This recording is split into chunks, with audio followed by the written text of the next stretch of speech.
going on, everybody? Today I'm going to show you how to get to the cabin filter on your 2020 Ford Escape.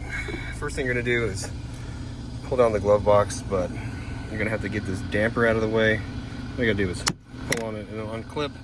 Now we're going to need to lower the glove box. You just have to push these stoppers in on both sides, and the glove box will come down. This is where the cabin filter is located, and this is the door. Now on the Escape, they have some Phillips on both sides that you're going to have to take out. Now once you get them out, the door will just come down. It's got a little clip right here. Move out of the way, and then you can pull the cabin filter right out. You notate the direction of the airflow. It goes down into the blower unit. If you need one of these air filters, I'll leave a link down in the description box below where you can pick one up.